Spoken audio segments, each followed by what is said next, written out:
तो मैं आपसे निवेदन कर रहा था कि हमारे वरीयता क्रम होते हैं और हम उन वरीयताओं के आधार पर कार्यों को करते हैं। तो सामान्य रूप से जो व्यक्ति आज के सभी व्यक्ति वो बाहर के जो वातावरण इस समय चल रहा है, जैसे लोग व्यवहार कर रहे हैं, जैसे लोग चल रहे हैं, सारा संसार में जिस देश में हम रहते हैं, जिस नगर में हम रहते हैं, जैसे लोगों के बीच में रहते हैं, वो जिस ढंग से चल रहे हैं, हम अपनी वरीयताएं उस ढंग से तय करते हैं। तो ये हमारा जो वरीयता क्रम निर्धारित करने का तरीका है, ये गलत है। हमारे वरीयता क्रम निर्धारित करने पर ही हमारी साधना बहुत ज्यादा निर्भर करती है।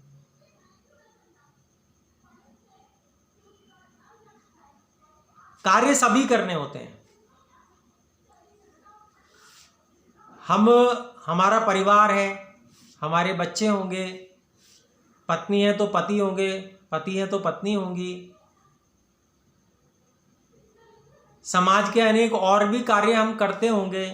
कोई मोहल्ले में सेवा का कार्य है तो भी हम उसमें लगते होंगे, कोई हमने ग्रुप बना रखे होंगे व्हाट्सएप पे या अन्यत्र, उनमें भी हम सक्रिय रहते होंगे। तो अभिप्राय यह है कि हमारी साधना भी एक हमारा कार्य है, इसमें भी हम सक्रिय हैं, लेकिन हमारी वरीयता का क्रम जो है वो बाकी लोगों के तरह से ही है,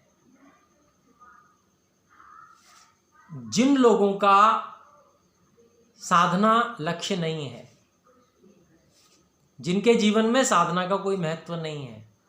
हमारा वरीयता क्रम भी वैसा ही है। हम अगर ये देखेंगे तो हम अधिकांश उससे प्रभावित रहते हैं। तो इस पे चिंतन करने की आवश्यकता है। इस पे चिंतन करना चाहिए कि कैसे ये हम वरीयता क्रम निश्चित करें अपने कार्यों के।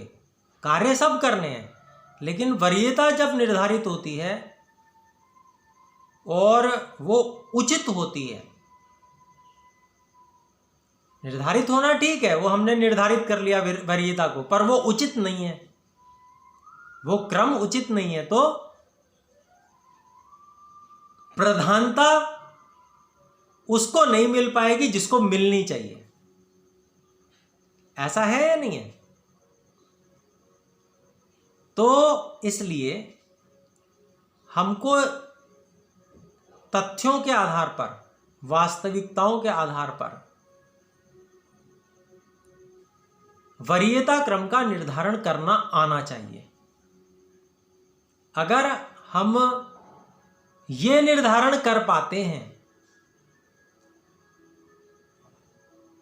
तो हम जो साधना को उचित अवसर और हमारा जिसको कहेंगे ध्यान उस ओर जितना मिलना चाहिए उतना मिल पाएगा। तो कैसे करें? इसमें जो कार्य हैं उनको हम इस तरह से देखते हैं, कौन से आचार्य जी आवाज ठीक से नहीं आ रही है मुझे। आवाज अगर परेशानी है तो दूसरे भी बताएं। नहीं, बिल्कुल क्लियर है आचार्य जी। हो सकता है नेटवर्क की दिक्कत हो सकती है। डॉक्टर रूपल जी थोड़ा सा अपना स्थान परिवर्तित कर लें, मैं और प्रयास करता हूं निकट से बोलने की। जी, तो वरीयता की बात हम कर रहे थे और उसका क्रम कैसे निर्धारित करें। तो उसके लिए हम लोगों को कुछ समझ विकसित करनी चाहिए, सत्य की समझ, संबंधों की समझ, नित्य और अनित्य की समझ। ठीक है, तो संबंधों में पहले हम बात करते हैं। तो पहली बात, क्या हम पूरी तरह से ईश्वर में विश्वास रखने वाले हैं, या कोई संशय रह जाता है कि पता नहीं ईश्वर है भी या नहीं। पहली बात एक मैं पूछना चाहता हूं, जिनको कभी भी संशय भी आ जाता है तो वे इस तरह से हाथ खड़ा करके संकेत कर सकते हैं। नहीं है, मतलब आप बिल्कुल दृढ़ विश्वास से युक्त हैं कि ईश्वर, निश्चित ही पक्की बात है कि ईश्वर हैं। फिर दूसरी बात,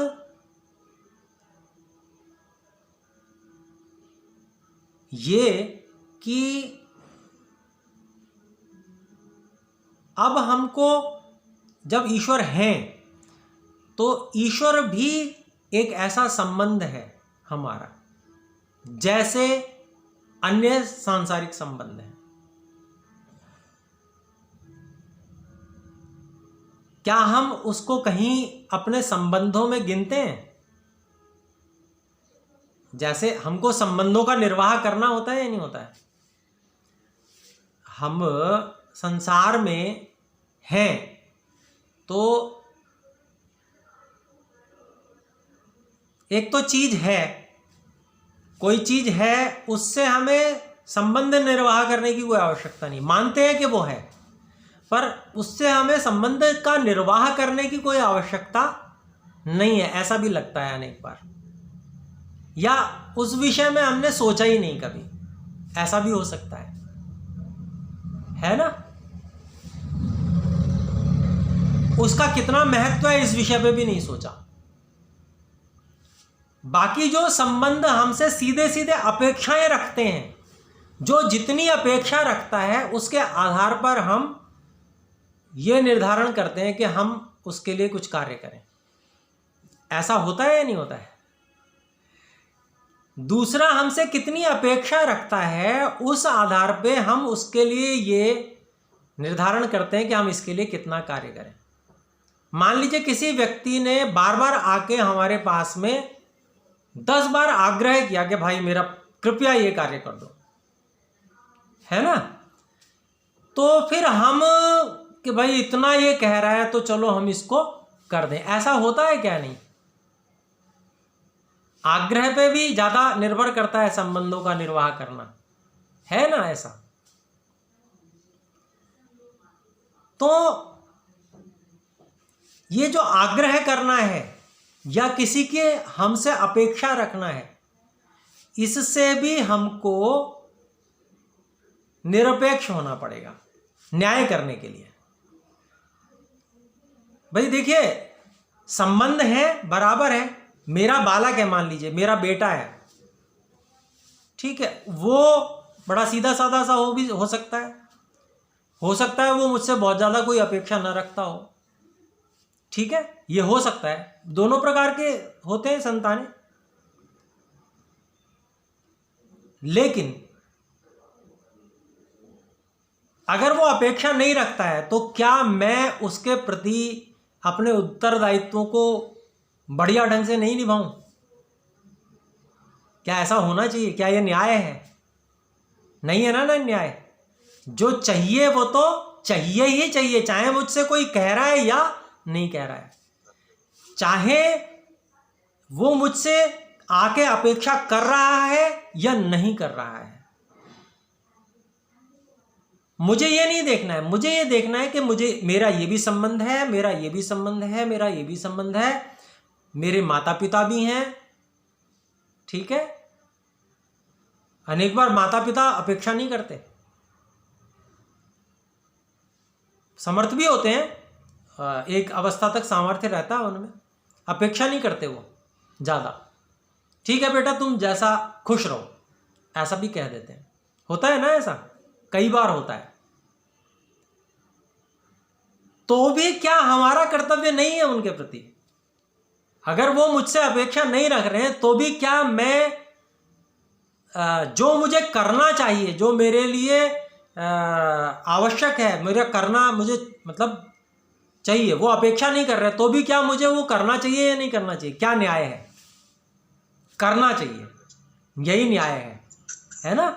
भले ही एक व्यक्ति है, वो मान लो हमारी पत्नी हो सकती है या हमारा पति हो सकता है, वो एक कई लोग ऐसे होते हैं बड़े पॉजिटिव होते हैं, ये मेरी ओर ही ध्यान रखें, हमेशा मेरी बात ही सुने, ऐसा होता है अनेक बार। तो फिर हम क्या करते हैं कि भाई हम उसी की ओर फिर ध्यान देते हैं, दूसरी तरफ से जिधर वो कहता है नहीं इधर ध्यान मत दो, तो हम उधर ध्यान नहीं देते। पर ये न्याय नहीं है। एक मैं मतलब उदाहरण दे रहा हूँ, नहीं भी हो सकता, अनेक पत्नियां, अनेक पति जो होते हैं वो बड़े बहुत ही अच्छे स्वभाव के होते हैं और बहुत अच्छे ढंग से भी होता है, और कई बहुत पॉजिटिव भी होते हैं। उनकी ओर जरा सा आप ध्यान नहीं देंगे तो वो नाराज हो जाएंगे, ऐसा होता है। लेकिन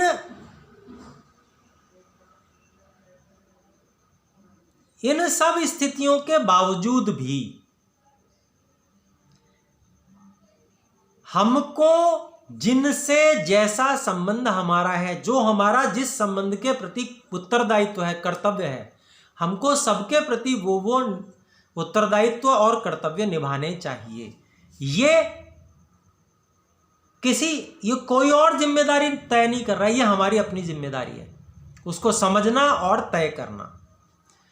तो बहुत सारे संबंधों में से ईश्वर से भी हमारा एक संबंध है।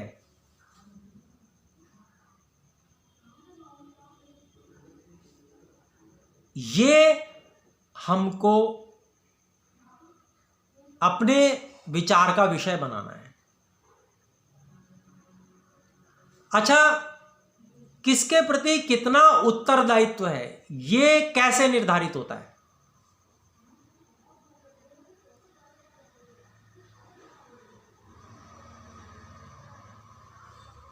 कोई पैमाना आपके ध्यान में आता हो?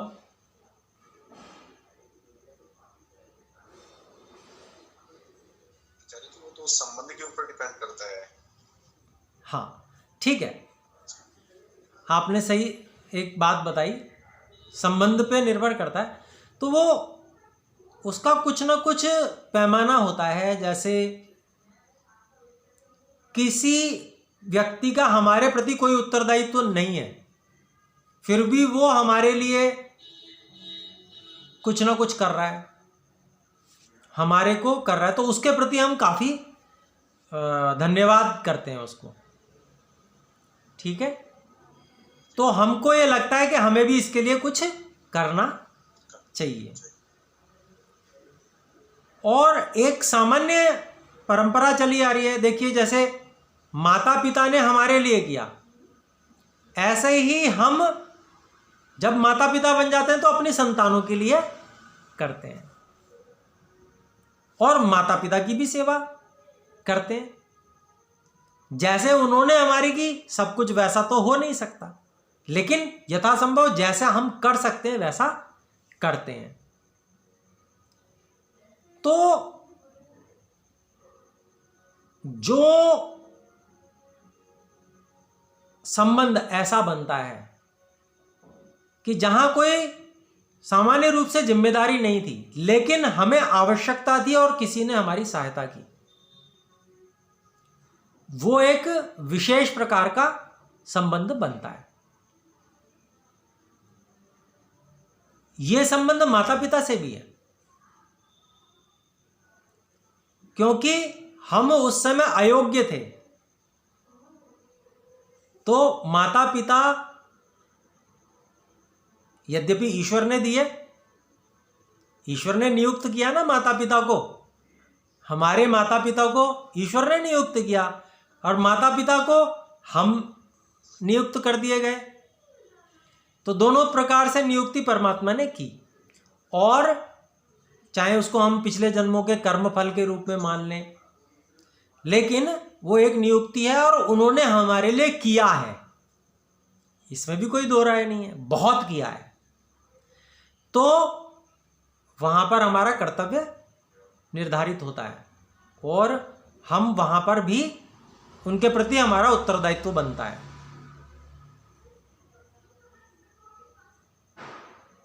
ठीक है, ऐसे ही अन्य जो संबंध हैं वहाँ भी हमारे कहीं ना कहीं वो भी एक संबंधों के माध्यम से ईश्वर ने ही निर्धारित किए होते हैं, क्योंकि नाना नानी हो गए, ताऊ ताई हो गए, चाचा चाची हो गए, वो भी संबंधों में मिल रहे हैं, तो वो एक कर्मफल के आधार पे ही है वो।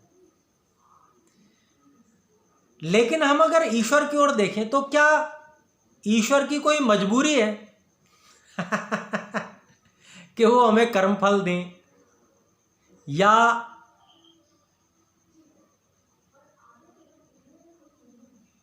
वो जो कुछ भी हमें दे रहे हैं निरंतर, वहां तो कोई ऐसा, ठीक है उनका अपना नियम है, लेकिन वो परोपकार जो हम पर हो रहा है ईश्वर की ओर से, वो बिल्कुल ऐसा है कि जिसका कोई प्रतिफल वो नहीं चाहते, अपेक्षा भी नहीं रखते हैं और उनको आवश्यकता भी नहीं है ईश्वर को। लेकिन इतना जरूर चाहते हैं कि अगर ये जीवात्मा झूठ को छोड़कर, झूठी चीजों को छोड़कर, झूठे संबंधों को, अर्थात जो कम महत्व के संबंध है उनको कम महत्व देकर जो अधिक महत्व का है उसको अधिक महत्व दे, तो वो ज्यादा आनंदित हो जावे। तो ऐसा तो जरूर चाहते हैं कि ये जो वास्तव में जैसा है उसको वैसा चाहे।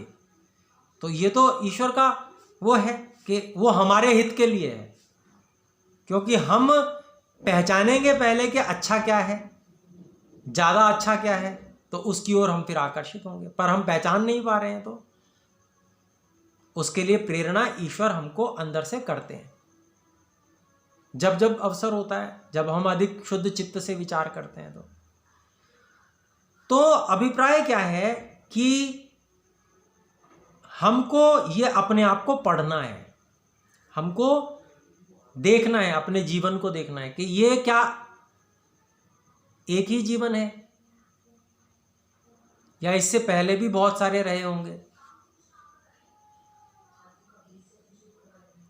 जब हम ईश्वर पे विश्वास कर रहे हैं और ईश्वर को न्यायकारी भी मान रहे हैं, तो फिर ऐसा नहीं हो सकता है कि इतनी असमानता ईश्वर पैदा कर दें। अन्याय हो जाएगा ना ये तो। कोई तो बहुत संपन्न है, कोई बिल्कुल विपन्न है, कोई पूर्णांग है, कोई दिव्यांग है। तो ऐसी ईश्वर जो है अन्याय ऐसा नहीं कर सकते हैं। तो वो कुछ ना कुछ कर्म है उसके फल के आधार पर करते हैं। तो इसका मतलब ये हुआ कि पहले भी जन्म है और एक नहीं अनेक रहे होंगे, क्योंकि सृष्टि का जो काल है गणना चली आती 1 अरब 97 करोड़ के लगभग वर्ष जिसमें बीते हैं, और जन्म और मृत्यु ये हम लगातार देख रहे हैं। मृत्यु भी बहुत देखी है, जन्म भी बहुत देखे हैं। तो ये ऐसा ही होता चला आ रहा है, हमारे साथ भी ऐसा होता चला रहा है। ये बहुत लंबी यात्रा है,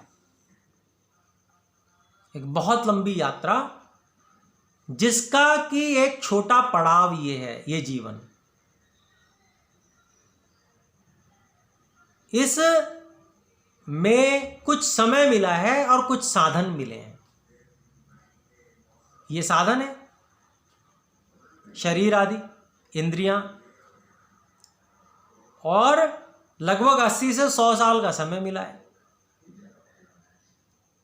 इसमें हमें कुछ सिद्ध करना है, और वो नहीं सिद्ध कर पाए तो फिर से हमें मिलेगा जन्म। अगर हमने ज़्यादा गिरावट के कार्य कर लिए तो उसका दंड भी भुगतना पड़ेगा, लेकिन फिर से मौका मिलेगा। अगर हम ठीक ठीक लाइन पर चलते रहे, ज़्यादा बुराई नहीं की, तो फिर से नया अवसर मिलेगा। लेकिन जन्म और मरण तो रहेगा, क्योंकि साधन की सीमा है। ये साधन हमेशा चल सके ऐसा नहीं है, ये नष्ट होने वाला है, ये बूढ़ा होने वाला है, असामर्थ्य हो जाने वाली है और गिनती के दिन है। मान लो कोई 30 वर्ष जी चुका, 80 वर्ष है तो 50 वर्ष बचे, 50 को 365 से गुणा कर दें तो गिनती के दिन है, गिन सकते हैं हम, इतना ही समय है। अब हमको देखना यह है कि हमको जो एक लंबी यात्रा हम कर रहे हैं, इसको हमें समाप्त करके और ईश्वर की शरण, जो नित्य संबंध है, उसको प्राप्त करना है, या हम इन्हीं बार बार संबंधों को बदलते रहें। यानी कि पिछले जन्म में भी तो हमें कोई संबंध मिले थे, वो नहीं रहे, फिर बदल गए। इस जन्म में माता पिता नए मिल गए, सब कुछ नया मिल गया, शरीर भी नया मिल गया। फिर इसके बाद में क्या होना है? गिने हुए दिन हैं, उन गिने हुए दिनों के बाद में क्या होना है? फिर संबंध बदल जाने हैं। अगर हमने ईश्वर से संबंध जोड़ने का अच्छी प्रकार से प्रयास नहीं किया, तो जो नित्य संबंध है, ईश्वर से संबंध कभी ना छूटा था, ना अब छूटा है और ना कभी छूटेगा। हम उस ओर ध्यान दें या ना दें, वो संबंध नित्य है और सहायता भी निरंतर मिलती है। तो अब ये जो संबंध है, इस संबंध के महत्व पर विचार करना है, और वो नित्य संबंध है। बाकी सब संबंध भी हैं, उनको छोड़ना भी नहीं है। ऐसा भी नहीं है कि ईश्वर ने उनको छोड़ने के लिए कहा हो। उनको यथा जैसे जैसे जहां उत्तरदायित्व है उसको पूरा भी करते रहें और ईश्वर की ओर बढ़ते चले जाएं। और ईश्वर की ओर बढ़ने अर्थात संबंध को बढ़ाते चले जाएं, धीरे धीरे करके वैसे संस्कार बनाते जाएं। तो ये जो वरीयता क्रम है, वो संबंधों के आधार पर हम सुनिश्चित करते हैं, जहां हमारा उत्तरदायित्व जैसा होता है हम निर्धारित करेंगे उसे। हमारा क्या उसका आधार रहेगा? वो आधार रहेगा हम जिससे जितना उपकार लेते हैं, वो हमारा आधार रहता है। माता पिता से भी हमने उपकार लिया है, वहां भी हमारा उत्तरदायित्व है। लेकिन ईश्वर से हमने कितना उपकार लिया और ले रहे हैं, ये माता पिता की अपेक्षा बहुत ज्यादा है। और माता पिता भी दिए किसने हैं? तो ईश्वर ने दिए हैं, ईश्वर ने निर्धारित किए हैं। तो अभिप्राय ये हुआ कि जो ईश्वर से संबंध है वो सबसे अधिक मुख्य है और हमारी वरीयता क्रम में उसको एक उत्तम स्थान प्राप्त होना चाहिए। जब हम इस बात को समझते हैं तो फिर हम जितने भी बाकी कार्य हैं, चाहे हमारे परिवार का हो, चाहे हमारे समाज का हो, मोहल्ले का हो, अन्य संगठनात्मक इत्यादि बहुत सारे कार्य हो सकते हैं, तो वो सब कार्य करने योग्य हैं, लेकिन वरीयता क्रम में इस कार्य से नीचे हैं। तो हमको जो गति लानी है अपनी, वो साधना में लानी है और साधना के साथ साथ ईश्वर की आज्ञा पालन करने में भी लानी है, क्योंकि जितने भी संबंध हैं वो ईश्वर के दिए हुए ही हैं और उनका पालन भी उत्तम प्रकार से हम ईश्वर के आदेश के अनुसार ही कर सकते हैं। ईश्वर ने दिए हैं संबंध, हम अपनी मनमानी से उनका पालन नहीं करेंगे। ईश्वर ने दिए संबंध तो ईश्वर के आदेश के अनुसार ही उनका अनुपालन करेंगे। और ईश्वर का आदेश जानने के लिए हमें वेद आदि ग्रंथों को पढ़ना चाहिए।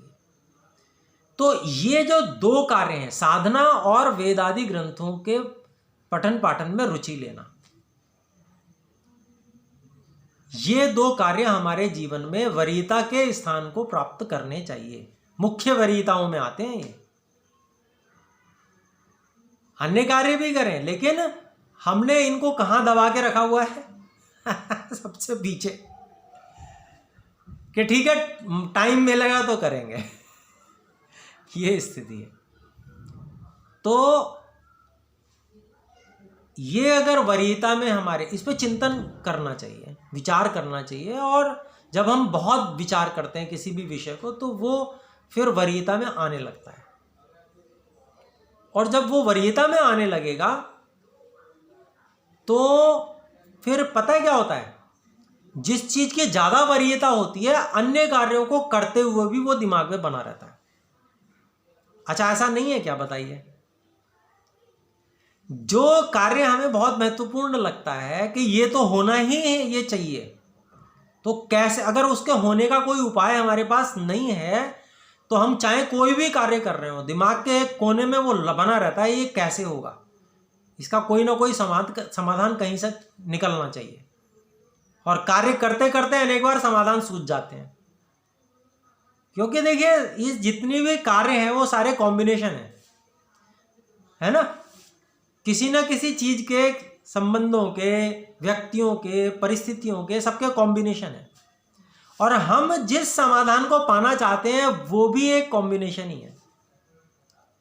तो एक कॉम्बिनेशन से दूसरा कॉम्बिनेशन मिलके कहीं कोई तो समाधान हो रहा है, तो हम तुलना करते रहते हैं कि ये जो हमको जिस चीज की जरूरत है, क्या इसमें ये कॉम्बिनेशन फिट बैठेगा तो अगर वो फिट बैठता है तो हम कहते हैं हाँ समाधान मिल गया, जिसको कहते हैं ना बल्ब जल जाना, आइडिया आ जाता है। तो जिस चीज के महत्व को हम समझते हैं, जिसकी वरीयता सबसे ऊपर होती है, सब कार्य, अन्य सभी कार्यों को करते हुए भी दिमाग के एक कोने में वो रहता है। तो क्या साधना के विषय में ऐसा होता है? नहीं होता है, ये पक्की बात है। अगर ऐसा होता तो हम ये जान लें, समझ लें कि सफलता तो तय है। ईश्वर तो सहायता करने के लिए ऐसे उतारू हैं, तैयार बैठे हैं कि तुम करो, थोड़ा सा करो तो मैं इतना दे दूं तुम्हें।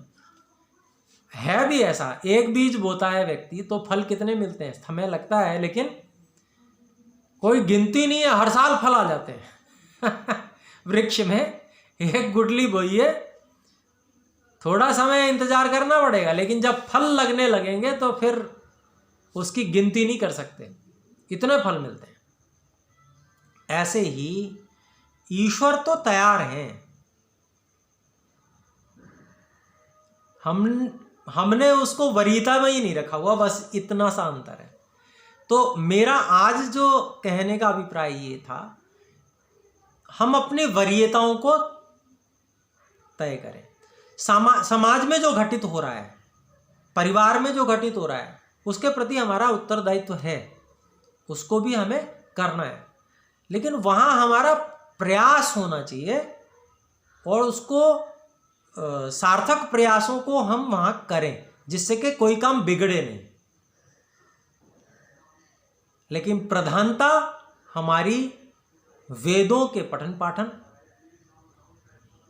और साधना में विशेष रूप से होनी चाहिए, क्योंकि अगर वेदों के पठन पाठन का हम ध्यान रखते हैं तो इससे हमारे अन्य कार्य भी संभल जाएंगे।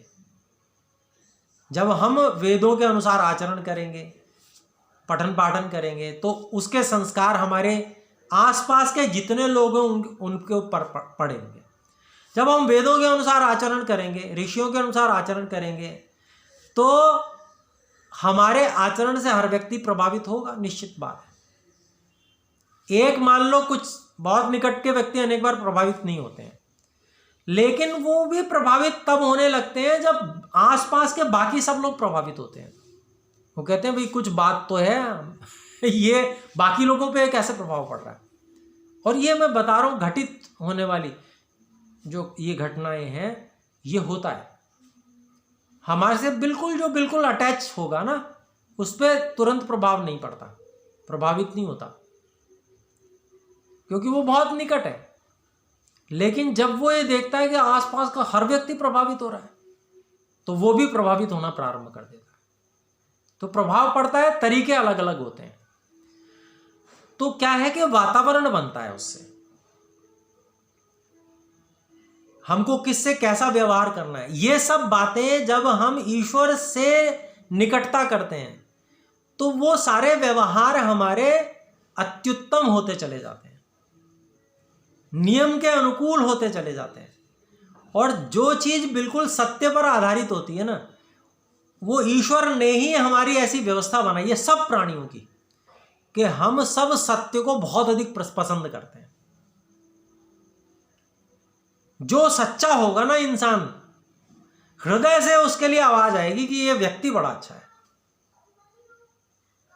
उससे संबंध रखने का भी प्रयास करेंगे, वो हमारे काम आए, हमेशा हम उसके काम आए, इसके लिए प्रयास करते हैं।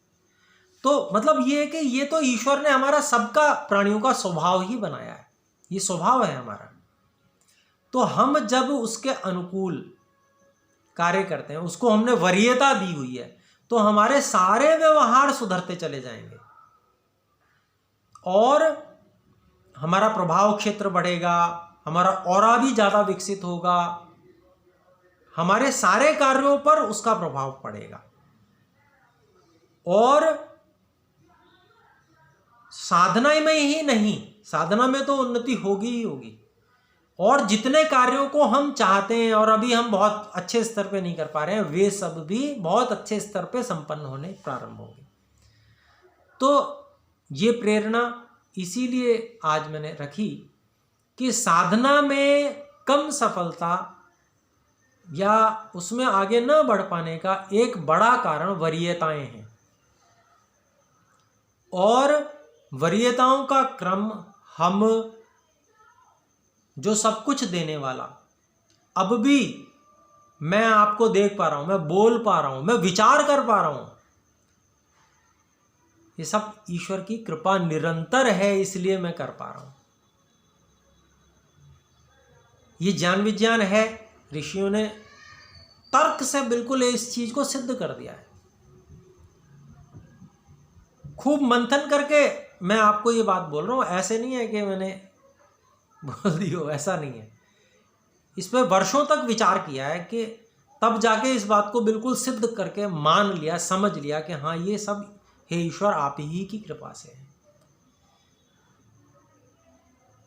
तो जब इतना कुछ है और वो हमारी वरीयता सूची में है ही नहीं, क्योंकि वो अपेक्षा नहीं करते है, ईश्वर को हमसे कोई अपेक्षा नहीं है, इसलिए हमने वरीयता सूची में से ही निकाल के बाहर कर रखा है। मानते हैं ईश्वर आप हो, आपने सारा संसार बनाया है, पर मेरे को तो ये काम है तो इसलिए थोड़ा सा इस पे विचार करें, चिंतन का विषय बनाएं। साधना करते हैं तो 10 मिनट इस विषय पे भी विचार करें। 1 घंटे की साधना में इसको वैराग्य कहते हैं। वैराग्य का मतलब ऐसा नहीं है कोई ऐसी चीज हाय हाय कोई व्यक्ति जो है ऐसा हो जाएगा वैसा हो जाएगा, पता नहीं क्या क्या वैराग्य के बारे में धारणाएं समाज में भरी हुई हैं। वैराग्य तो इतनी अच्छी चीज है, वो व्यक्ति बड़ा अच्छा हो जाता है, उसका व्यवहार बड़ा अच्छा हो जाता है जो वैराग्यवान होता है। ये उन लोगों की बात मत करो जो खाने वाले जो है क्या कहते हैं, जो क्या कहते हैं उसको, भाई काम नहीं करना पड़े और मांग के टिक्कड़ खाने को मिल जावे, उन लोगों की चर्चा, वो वैराग्यवान नहीं है। वैराग्यवान व्यक्ति का तो व्यवहार इतना सुंदर हो जाएगा, हर व्यक्ति से इतनी मधुर भाषा का वो प्रयोग करेगा, उसका व्यवहार में इतनी सुंदरता आ जाएगी, हर व्यक्ति उससे संतुष्ट रहेगा। अमृत है ये वैराग्य। इससे लोग बड़ा समझते हैं ये पता नहीं क्या, कितनी खराब चीज है। वैराग्यवान व्यक्ति तो स्वयं अमृत प्राप्त कर लेता है। अमृत, ईश्वर तो अमृत है, और क्या अमृत है, ईश्वर ही स्वयं अमृत है। तो ईश्वर को प्राप्त कर लेता है वैराग्यवान व्यक्ति, और फिर वो अमृत से युक्त होके अमृत ही बांटता है सबको। तो इसलिए अपने लोगों को वरीयता क्रमों को तय करके और फिर साधना में लगना चाहिए। और आज इसीलिए मैंने कहा सब लोग नहीं भी हैं तो एक ऐसा विषय लें जिससे कि हमारी साधना में उन्नति हो सके, तो इस विषय पे चिंतन करें। तो आज मैं समझता हूँ इतना काफ़ी है, आज विराम। कल सुबह साधना है, मंगलवार है ना कल सुबह, तो कल फिर प्रातःकाल मिलते हैं। एक बार ओम का उच्चारण करें।